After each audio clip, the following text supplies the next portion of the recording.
With the safety bar squat, this is a great exercise for kids that, like we previously talked about, couldn't, for whatever reason, whether they're too tight or just they're uncomfortable with the bar on their back for regular squats.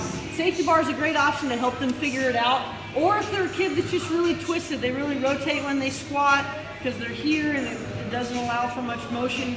They have to compensate. So this is a great way to get them loosened up, change their center of gravity. It's a little bit higher, so they have to use their abs a little bit more to be able to function. So what we're looking for on this is if they can do it just holding on to the handles in the front instead of having to reach for the ones on the ground. So right here, just doing a squat again, staying braced.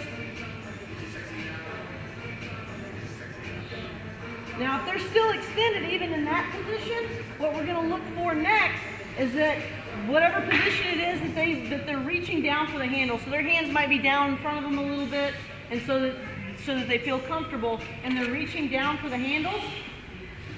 And then they sit there. I might even have them sit for a second. They exhale all the air out, fill their belly up with air, and then exhale on the way back up. And a lot of times, because you can't really extend to get back up if you're breathing out really forcefully.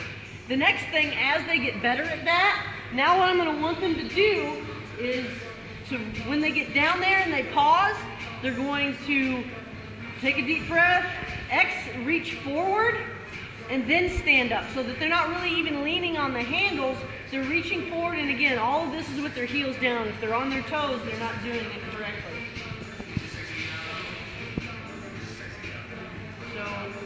There, they reach, stand up. They might even be standing on the handle. Let's do one where they're reaching the first rep they do it, they may be hanging onto the handles for the first one. So go ahead and reach for the handles, reaching out in front.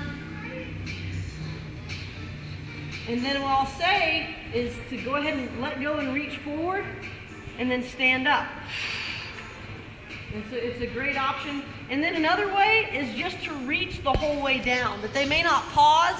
They may just be reaching right here. So go ahead and do one. You don't have to pause at the bottom. Just come right back up.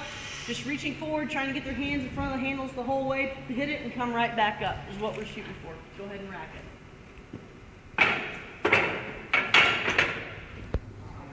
And one thing with all of this is some of the same things that you do to help kids, especially with maybe knees going the wrong direction, or maybe this left internal rotator, when you do other things, is really weak, or they don't know how to use it while they're squatting, they're really over on their right leg. Sometimes it's the same thing. You want to maybe have someone holding a band right here so that they have to pull in to use that left internal rotator, or just a band right here on the outside of their, so that way knees are kind of going out on the way down, as opposed to if they're really on their right leg, and if the right knee comes in, that's just the hip flexor taking over. So again, this is a great tool, and hopefully that this squat progression helps you and your athletes figure out the PRS squat just a little bit better.